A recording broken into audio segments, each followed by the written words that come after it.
This whole thing has gotten so crazy. So in this video, I'm not going to dive into the technical aspects of who's a better rapper or even who won the battle. Partially because that argument will never end as the internet keeps doing its thing of unpacking and sometimes even speculating about all of the different layers buried in the lyrics, from wordplays to double, even triple and quintuple entendres. It's a lot. So I'm not going to debate that part of this whole conversation. I'm not even going to debate the veracity or the truthfulness of the accusations that they've made towards each other. Honestly, I think they're both lying and telling the truth about different things. Personally, in this video, I'm going to try to take a more big picture sociological view on things to try to identify some of what I think are the big things at play in this battle between Kendrick and Drake. And then, of course, I'm going to draw on some spiritual implications for all of us in our lives, our businesses, so on and so forth. So, to bring everybody up to speed, what I've tried to do is I've tried to summarize that, away from all of the wordplay and strategies and entendres, I've tried to listen to all of the records that they've both put out and really just try to summarize what exactly they've accused each other of. Just the facts of this is what this person accused the other one of. And so Drake dropped Push Ups, Tailor Made, Family Matters Prelude, the actual Family Matters record, and The Heart Part 6. And this is the list of all the things he's accused Kendrick of. And I've tried to order them from most innocuous, so most basic, inconsequential thing, down to the most damning things. So let me quickly run through them. He's accused K-Dot so far of having small feet, being short, inconsistent in dropping music, being an attention seeker, clout chasing, so using Drake to get a #1 record, being inspired by and jealous of Drake, buying views and comments, crappy and unsuccessful album releases, having a bad record deal, getting writing help from Baby Keem, disorder in his house when he says your daddy got robbed by Top, as an example.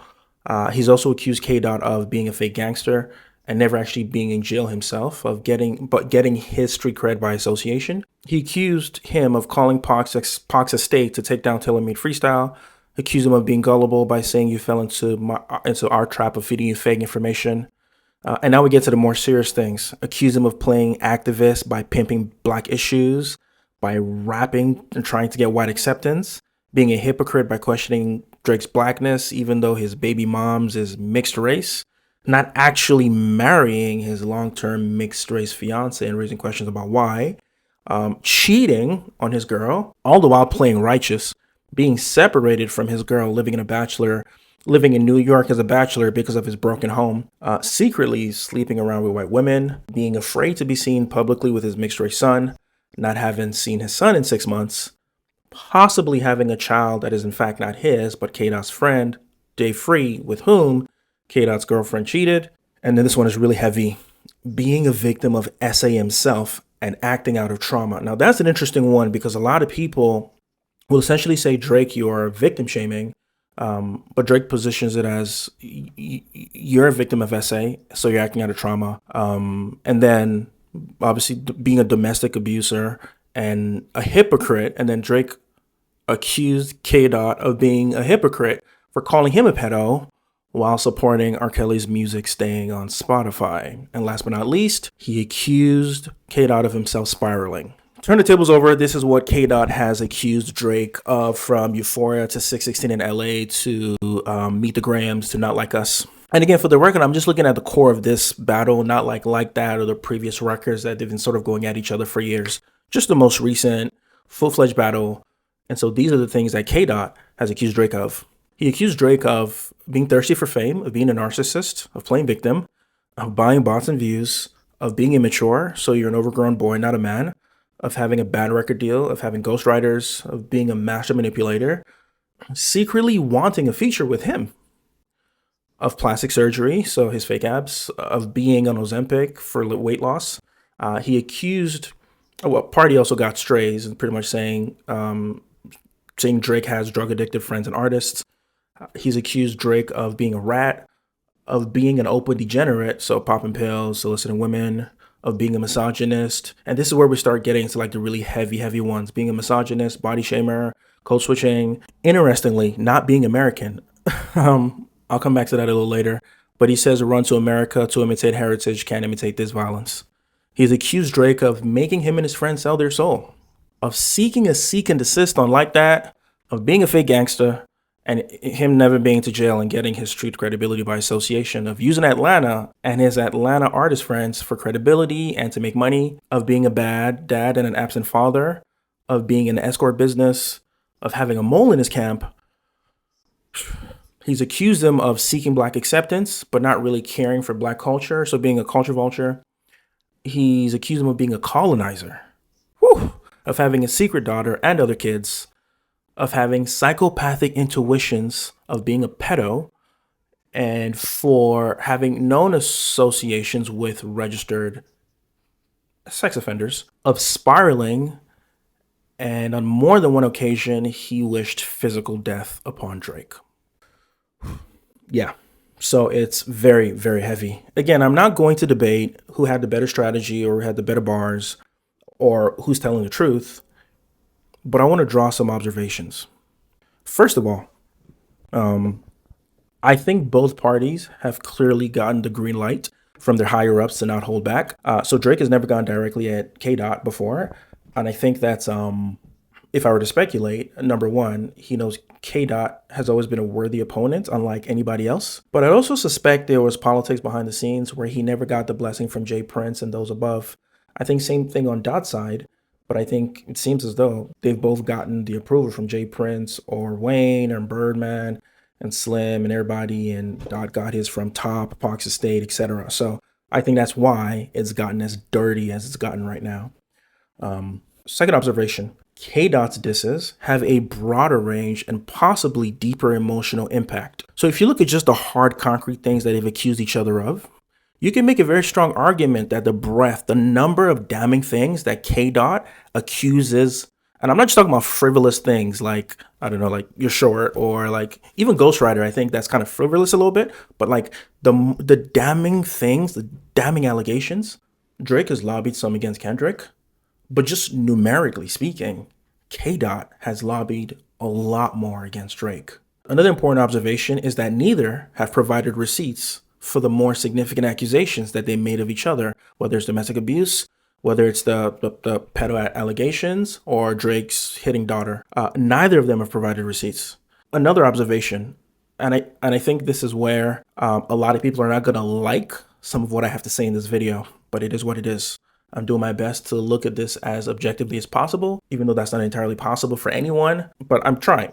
I'm just trying to state the reality of how I see things.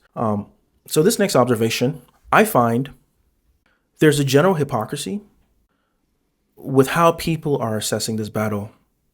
Like where people are more likely to take Dot's word at face value without requiring proof, but then they demand proof of Drake. And they'll dismiss Drake by saying things like he's lying about the domestic abuse allegations, oh, he's lying. And they'll simply accept the pedophilia accusations by citing things like, oh, but we saw Drake was texting Millie Bobby Brown. And yes, that was true and that was weird, but there weren't any known charges, right?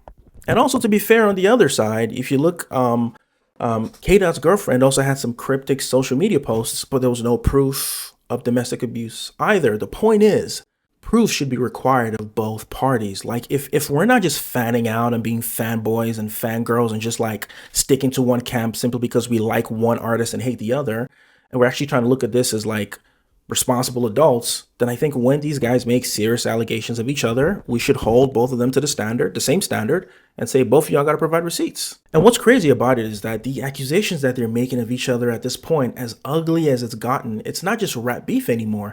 These are serious, significant allegations that have real legal consequences. Not to mention the fact that on more than one occasion, Dot literally said, "I wish you would die." And like, not just like metaphorical, I'm gonna kill you as a rapper, but like he wished literal death upon Drake.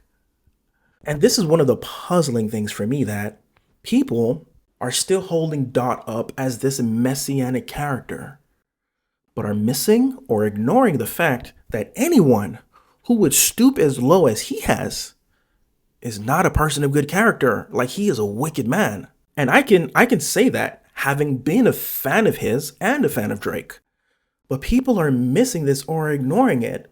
Like a man who would say to another man's son, I wish your grandfather wore a condom is a wicked and a twisted man. Because at that point, you've gone from speaking to your opponents to attempting to inflict trauma on his son, who, as of the time of this recording, is not even 10 years old. And yeah, you say play this when you're 18, but we know good and well Adonis is going to hear this well before he's 18 years old. And so it's not just the fact that he's mentioning his son, he's now speaking directly to his son on Meet the Grahams. And we all know this intuitively that when the adults are fighting, even if it gets really dirty and the kids become pawns in the battle of the adults, which we never want, but even if that were to happen and the kids become pawns in the battle of the adults should never, ever call the kids to bear witness to the fight if it can be avoided. So K-Dot went beyond the pale by not simply talking about Adonis, but by talking to Adonis. And in so doing, exposes himself for the degenerate that he truly is. The best example I can give is when parents are fighting, most people would agree. And I experienced this growing up, honestly. If parents are arguing with each other, I think most of us would agree that for one parent to call a child aside, one of the children, and start talking about how evil and wicked the other parent is, and your mom or your dad is this, and they haven't done this, especially when the kid is so young, we would all look at that and say, that is twisted. Like, you should not be burdening the kid with the drama that you and the other parents are dealing with. It's not the kid's place to shoulder that burden. And I grew up experiencing this. I grew up experiencing this kind of trauma in my upbringing where my parents would be arguing, we're not on good terms with each other, and one parent would repeatedly call me aside and try to poison my mind against the other parent. Whether legitimately or illegitimately, the point stands that all of us can look at that behavior and say, you were the adults. And you are not to call the kids to bear witness on the drama if you can avoid it. And people are going to say, it's just a metaphorical rap, so on and so forth. Except I don't think it is, because we all know Adonis is going to hear this before he's 18. And as I said, like I said before, I think K-Dot went beyond the pale when he did that. And in doing so, exposes himself for the degenerate that he truly is. Now, let's be clear. Drake is also a degenerate. Drake has always been an open degenerate, talking about the parties, the drugs, the women. And at the beginning of this battle, we all knew that was definitely Kendrick was going to get him on. Just the fact that Drake has put himself out there as this wild guy, right? But here's the crazy thing. Kendrick has also secretly been one, allegedly abusing his woman, if that is true. And even if that's not true, he's clearly been plotting the demise of another man all these years. And according to his own admission, possibly even planting a mole in the guy's camp all these years. So imagine the wickedness in the man's heart to do that. And so what's crazy is that K-Dot this whole time has this messianic brand of being this wholesome character with good morals, when we are seeing that he's also a degenerate in many ways. Like I said, Drake is no saint and honestly deserves much of what he's getting. He has schemed, manipulated, and strategized his way to the top. And I'm sure that much of what he has done to get to his position has not been above board. To quote the boy himself, off of Omerta, racketeering, the syndicate got their hands in plenty things. And this is the part that shook me when I first heard this song many years ago. He said, the things that we've done to protect the name are unsettling, but no regrets though. The name will echo years later, none greater. Death to a coward and a traitor, that's just in my nature. That line, the things that we've done to protect the name are unsettling. I heard that and I believed it, because nobody gets to Drake's position without being dirty. So yes, Drake is dirty. He's filthy. He has said it. We know this. But I would argue that so is Kenny. Because unfortunately, that is the price of operating at the highest levels of the music industry. And so the general observation, I find it interesting that people continue to venerate Kenny as this as this wholesome guy with morals and values, but in reality, he's not. Whether or not the Drake accusations are true or not, Kenny is showing himself. And if those accusations are true, then that brings in a whole new dimension to this conversation. Next observation, and this is a big one right here, and I'm probably going to make a lot of enemies for these one. And I'm probably going to make a lot of enemies for this one, but I'm just going to say it nonetheless because it is what it is. In this battle, there are national implications at stake. It's not just East Coast versus West Coast. And this is why I think, as much as in hip hop history, the Biggie Pac beef was like the biggest in history, this is a whole different caliber. I wouldn't say it's bigger. I'll just say it has bigger dimensions because this isn't just East Coast versus West Coast. This is US versus Canada. This is US versus everybody else, right? And here's a fact that many people don't like to hear because they think it's a dismissive excuse, but I promise you it's not. There is a lot of jealousy towards Drake's success. Point blank, period. Across the world, okay? I'm just going to say it. Across the world, Americans have a reputation for being very ethnocentric. If you don't know what that means ethnocentric just means you're very self-focused on your own culture, your own cultural identity, at the exclusion of other cultures and other people groups. You don't really care or consider about the culture of others. Like Americans generally, and I know I'm drawing broad generalizations here, it's not every single American, but if you think as a whole, the reputation of Americans are known to be very ethnocentric because they are the biggest nation in the world. They are the dominant force. They have the biggest dominance across the world. And so when you consider this, right, and you can debate whether that's accurate or not. I think it's accurate. You can take polls about it, and also just like subjectively, experientially, a lot of people can identify with that idea that Americans tend to be focused on themselves at the exclusion of others. So when you consider this, you ask yourself the question, how is it that a foreigner comes into their country and dominates them at their sport? Yeah, music, hip hop. We know that the music industry, hip hop included, is a game of talent and politics. And to be honest, it's like 10% talent, 90% politics. Newsflash, the status that Kendrick has risen to in the industry, in the music industry, in hip hop, is not just based off of his incredible talents. That man is a genius lyricist. But I'm telling you, he didn't get to where he is purely off his talent. Him and his team have also played politics. And by comparison, Drake, to get to the position that he's in as the biggest hip hop artist of all time, and I'm just talking in terms of stats and numbers and acclaim, you don't get to be in Drake's position without mastering both the talent piece and the politics piece. And so whether you like it or not, just looking off metrics, Drake has played the talent and politics game, you could argue, better than Kenny or anybody else, because that's just what it takes to rise to that level. I'm not saying it's right or wrong. I'm just stating this as an objective fact.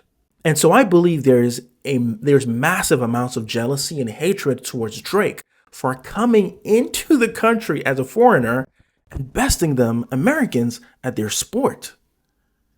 Many cannot abide, and I'm talking about the industry here. I'm talking about other artists. I'm even talking about some of the fan base. Many cannot abide by the fact that a foreigner has dominated for 15 years and cannot seem to be toppled. And I put seemed in quotes. And this has definitely been the greatest attack he's faced. We'll see how he comes out of it. But let's get even deeper with this American ethnocentrism thing. And I think this is where I'm going to be hated. I think this is where I'm going to be hated the most.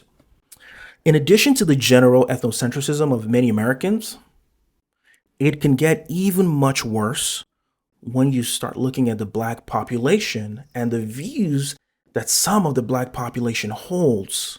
Whew, let's get into this. It seems that many Black Americans, or some sections of the Black American population, believe that they have a monopoly and a God-given exclusive right to define what Blackness is or what Blackness means. Not just in America, but globally.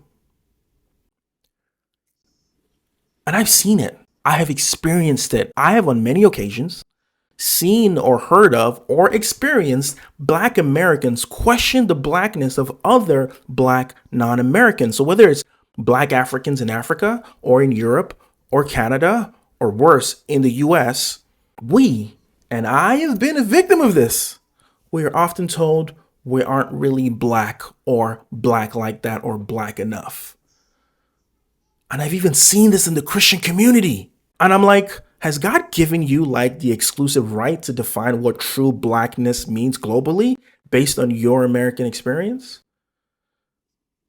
And so I believe that this perspective is really just a deeper manifestation of the general American ethnocentrism layered with Black trauma, because let's be real, Black people have had it rough in America. No one can take that away. That is a truth of the past that has present day consequences and implications. Nobody can debate that. And so I think that in an attempt to make sense of the past and the present and plan for the future, there has been sort of like a toxic metastasis where some Black Americans attack other Black people because they wrongly believe that they have the right to define what Black means and is globally. And so, of course, this has massive implications for hip hop because of its origins in Black American culture. And I think it is for this reason that any rapper who is not 100% Black and 100, as they would define Black, and 100% American gets scrutinized by hip hop culture. So even J. Cole will get scrutinized for being mixed because he's not truly Black. But J. Cole will get a pass for two reasons. Number one, he does in fact advocate for the issues affecting the Black community. That's true. But underneath that, he's also American, so he'll get a pass. But Drake is mixed and not 100% American. So he will never get a pass. His Blackness always has been and always will be scrutinized no matter what. Because some sections of Black Americans believe they have the exclusive right to define what truly being Black means. And so you take this mixed-raced foreigner who comes to their country, bests them at their sport, and dominates it entirely for 15 years. Drake has transcended not only the genre of hip hop, but the entire music industry. There is bound to be jealousy and hatred. That always comes with the territory. The person in the number one position is always going to face jealousy and envy. But again, this brother's not even from the country. And so I believe that a lot of the hatred towards Drake, both by his fellow artists and the broader hip hop culture, is a result of jealousy rooted in what I'm going to call Black American ethnocentrism. Cue the hate comments. Now, for the purpose of intellectual integrity, it is true that if you are white or light-skinned, you are statistically more likely to succeed in the American music industry, which is pretty much the global music industry. That is true. The industry favors fair skin because the mass market of people who pay for concerts, merch, whatever it is, are predominantly white. The Black economy has massive spending power, but if you look at the data, the majority of people who grease the wheels of the industry are white, and so they sell to their own kind, right? So is it true? Is it likely true that Drake and every other light-skinned artist enjoys some privilege that Kenny and other dark-skinned artists don't? It is very likely. In fact, I will say yes, Drake does more than likely enjoy some light-skinned privilege, which has helped him in the mass market. Can't deny that. That's not the only reason he's dominated, but it's definitely helped him. And in as much as that is true, the fact that he happened to be born in that skin color does not make him any less Black, because I do not believe that any one group gets to define what Black is for the entire world. And so, yeah, I think one important thing to observe about the general disdain towards Drake and hip hop culture is the fact that not all of it, but some of it is rooted in Black American ethnocentrism. If you're still watching the video at this point, you're a real one. So let's conclude. Some conclusions for all of us. Number one, they're both degenerates. K-Dot and Drizzy are both degenerates. And any conclusion or analysis that doesn't mention this is frankly slanted and biased. Drake is the degenerate that we know. He's been open about his gambling, sleeping around, scheming, doing whatever is necessary to get to the top. Kenny has not been so forthcoming. And if any of these allegations are to be believed or turn out to be true, then Kenny's frankly a hypocrite, and the worst kind of it.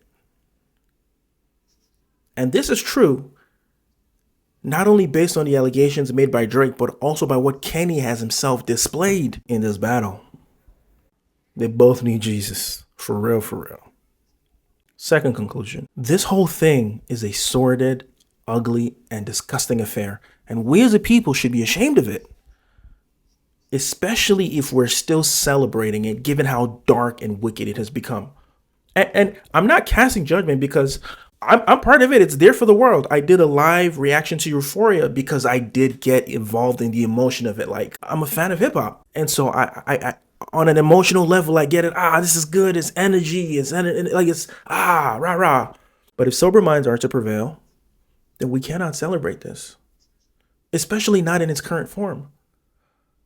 And I know the whole, it's for the culture, it's good for the culture argument, but I think that falls apart, honestly.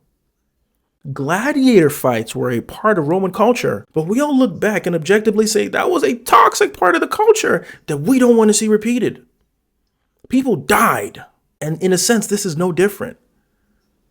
We're watching two grown and materially successful men spew venom at each other for our entertainment. But it's not just entertainment anymore, because just like real people died during gladiator fights, there are real life consequences for this, potentially legal implications, which makes it all the more tragic if these guys are lying. Now, if the allegations they're making towards each other are true, then it's just terrible and it's not something to be entertained by or celebrate. And if they're false, it's also not something to be entertained by because these guys are making wild accusations at each other. And perhaps one of the parts that really gets me through this whole thing is the fact that their children will now have to grow up with the consequences of the decisions made by their fathers. They have to carry that burden for the rest of their lives. And I'm talking about both Kenny's kids and Drake's kid, or kids, who knows. Third conclusion. Proverbs chapter 28 verse 13 says this: whoever conceals his transgressions will not prosper, but he who confesses and forsakes them will obtain mercy. You cannot run away from the consequences of your sin. You can stay the consequences. God may be merciful to you, may be merciful to me if we conceal it, but eventually it comes out and we will all bear the consequences for those sins. So it's best we not conceal them. It's best we confess, forsake them, and turn to Jesus. If what Kenny's saying about Drake is true, well, maybe it's time he faced a judgment for what he's been concealing. And the same goes in the other direction. If in fact it is true that Kenny is a wife beater, then he has to face the consequences for that as well. Number 4. This whole thing reminds me of how in the Bible, we see examples of God using a wicked nation to correct the wickedness of another nation. Like, for example, we'll see when Israel rebels against God, God sends another wicked nation, Babylon, to conquer them as his instrument of calling Israel back to repentance and back into righteousness. Now, to be clear, Drake is not Israel. I'm not saying Drake is like God's chosen person. Not saying that. I'm just saying that God can use anything and anyone to accomplish his purposes, even if that instrument is in itself due for judgment also. So it is very possible that Kenny is God's instrument of justice for Drake's open rebellion over the years, even if Kenny himself is due for God's judgment as well, unless they both come to Jesus. So think about that. Think about that. God is sovereign. God is good. And God can use anything and anyone to accomplish his purposes. So nobody should get smug or arrogant. The Bible also says, let he who thinks he stand take heed lest he fall. Walk humbly Number 5, building your empire with a view to be bigger than somebody else's is a fruitless effort. It is a never-ending quest and a path to perpetual discontent. So Drake has been discontent for a while. And I think this is why we see his increasing degeneracy over the years. Drake today is not the Drake he was when he first came into the game. That's a function of him experiencing things, I believe, being jaded, but I believe that's also a function of him not being content. Why? Because chasing the pleasures and the passions of the world never satisfies. And so he has been discontent for years. I believe K-Dot has also been deeply discontent for years, which is one of the reasons every couple of years he pops his head up and takes a shot at the big three concept, asserting that he's number one. He's discontent. They have both been on a pursuit, and get this, they have both been on a pursuit, not just to be successful or great, but to be more successful than, greater than the other person. And that is the essence of pride and discontentment, not just to get something, but to get something more than the next person. Not just to be rich, but to be richer than. Not just to be great, but greater than. Not just to be powerful, but to be more powerful than the next person. And that breeds perpetual discontent. Interestingly, and this whole video would be remiss if Jermaine Cole is not mentioned in it. From the outside looking in, it would seem that Cole is the real winner here. And the internet is commented on this already. Like, there are enough J. Cole memes out there. You know what they are.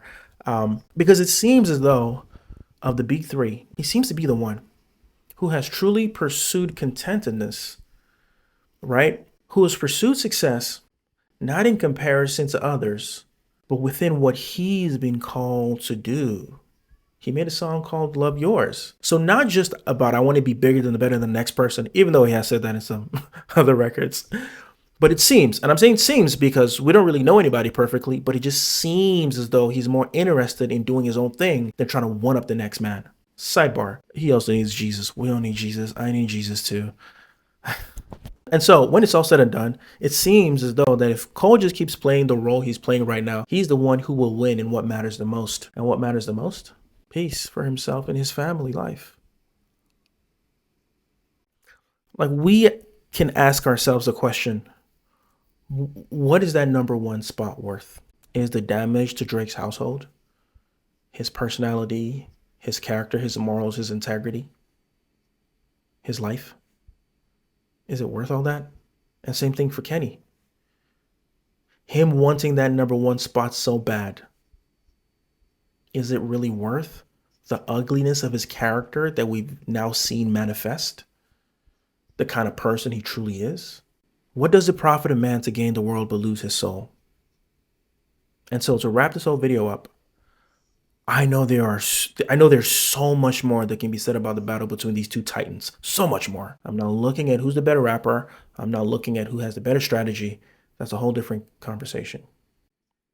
And I'm sure there's things in here as well that I didn't cover, but that's fine. If you agree with me, hit the comments. If you think I'm tripping, hit the comments as well. If you don't know who I am, my name is Shope, artist, entrepreneur, and I'm just trying to share everything that I learned, both on the creative and the entrepreneurial side, to help all of us build the kind of life that we want to live and that honors God. I know this video is kind of different from the other stuff I've made. So if you like this stuff, then by all means, let me know. But yeah, I'm just trying to use everything I learned in life to serve you guys. I hope and pray for the best for these two guys. I really hope and pray they both find Jesus through this. Yeah, that's all I got to say about this. As you work to build the kind of life that you want to live, remember that success truly comes when you're faithful to what God has called you to do, not when you're bigger or more successful than the next person. Yeah. You know what to do. Subscribe. I love you guys. Peace. I'll admit it. Yeah, I get it. You be holding me down for a minute.